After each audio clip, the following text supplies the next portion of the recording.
Every headline tracks oil through the Strait of Hormuz, but 5 vulnerabilities expose a far deadlier shortage underneath, a gas with no substitute, a 45-day countdown, and industries no one connects to a shipping lane. Number 1 starts the clock. Number 1 begins with a crisis hidden in plain sight. Qatar, through its Ras Laffan liquefied natural gas complex, produces nearly 1/3 of the world's helium, an invisible resource extracted as a byproduct of natural gas. In March 2026, missile strikes crippled this facility and forced an immediate shutdown, while the Iranian Revolutionary Guard Corps imposed a military blockade across the Strait of Hormuz. As naval confrontations escalated, more than 40 helium-laden liquefied natural gas carriers were stranded, their positions confirmed by AIS tracking logs. With the strait sealed, every container of liquid helium became a ticking clock. The industry's hard limit, 45 days, marks the point at which cryogenic tanks reach their evaporation threshold. Beyond this, the helium vents to the atmosphere and is lost forever. This physical deadline is dictated by boil-off physics. Even with advanced insulation, helium slowly escapes, and after 45 days at sea, the cargo's pressure relief valves trigger automatic release. The result is a sudden removal of almost 30% of global helium from circulation. Spot prices have doubled in just weeks, with US and Asian buyers reporting contract prices jumping over 100%. No chemical substitute exists. The world's supply chain for semiconductors, AI data centers, quantum computing, and MRI magnets now faces a bottleneck that cannot be bypassed or replaced. In hospitals, the risk of MRI quenching, catastrophic loss of superconductivity, grows with every passing day. The Strait of Hormuz has become the world's most consequential choke point, not for oil, but for a gas that underpins the foundations of modern technology. In second place, the world's most advanced semiconductor fabrication lines in South Korea and Taiwan now stand at the edge of forced shutdown. These fabs, run by giants like Samsung and SK Hynix, depend on a constant flow of liquid helium to cool etch chambers and maintain the inert, ultra-clean conditions required for modern chipmaking.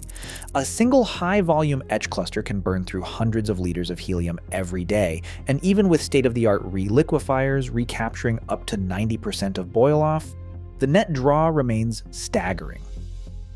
With global supply suddenly cut by nearly a third, on-site helium reserves are stretched thin.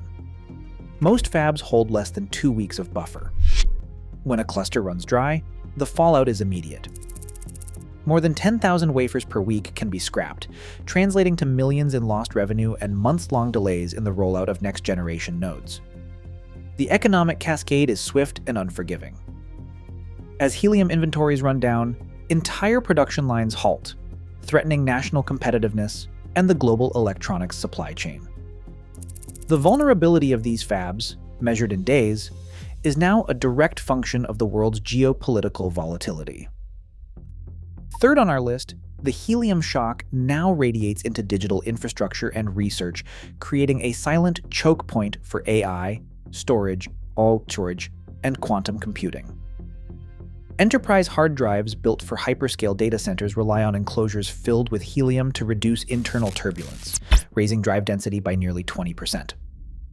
With helium supply collapsing, manufacturers must revert to air-filled designs, cutting rack capacity and inflating costs for every petabyte of storage. Hyperscalers hold less than 500 liters of helium on site, barely enough for contingency modules. The consequences ripple outward. As ambient temperatures in server racks rise by just 1 degree Celsius, AI training throughput drops by about 5%, stalling model rollouts, and delaying research. At the frontier of innovation, quantum computers depend on helium-3 dilution refrigerators operating at millikelvin temperatures. A single supply interruption can halt chip testing for weeks, freezing progress in error-corrected qubits. The economic drag is immediate, but the longer-term risk is a global bottleneck on digital growth and scientific advancement. Number 4, the crisis reaches hospital MRI suites, where the stakes shift from economic loss to human health. Each high-field MRI magnet relies on nearly 2,000 liters of liquid helium to keep its superconducting coils at just above absolute zero. When supply falters, the threat of quenching looms, a sudden catastrophic loss of superconductivity that destroys the magnet and vents all remaining helium in seconds. Hospitals typically hold only 2 to 3 weeks of helium on site, drawing down at a rate of 15 to 20 liters per day for each scanner. With no replenishment, administrators face impossible choices. They must triage which scanners stay online, cancel weeks of scheduled scans, and watch patient backlogs swell. The financial impact is staggering. A single quench event can cost $3 to $5 million, but the deeper toll is measured in delayed diagnoses and lives put at risk. As the buffer shrinks, the reality of a healthcare system dependent on a vanishing, irreplaceable gas becomes painfully clear. Number 5. Aerospace launch systems reveal the final, critical role of helium in the global supply chain and the first line of defense in mitigation.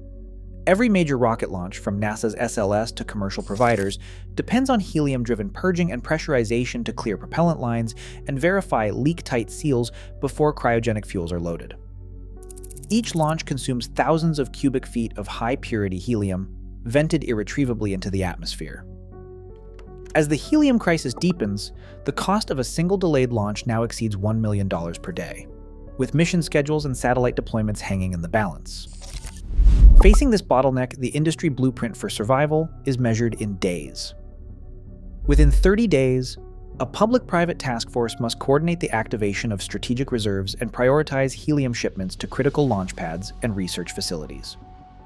By day 45, emergency cargoes and mobile reliquefiers, capable of recovering up to 15% of boil-off, must be deployed to extend the lifespan of stranded supplies. The 90-day mark sets a hard deadline for reclaiming lost helium through temporary recovery plants and for negotiating emergency contracts with alternative producers. Long-term, the ask is clear. A 6 to 36-month strategic reserve must be built to buffer aerospace and high-tech sectors from future shocks. The roadmap is tight, the margins are thin, and the need for a coordinated response is immediate. Helium's silent role in aerospace is both a warning and a template for action. When the countdown begins, every day counts. Across every sector, one fact cuts through. Helium's silent choke point exposes modern technology's hidden fragility. When a single blockade can trigger MRI, quenching, and double spot prices, the foundation isn't oil, it's an invisible gas.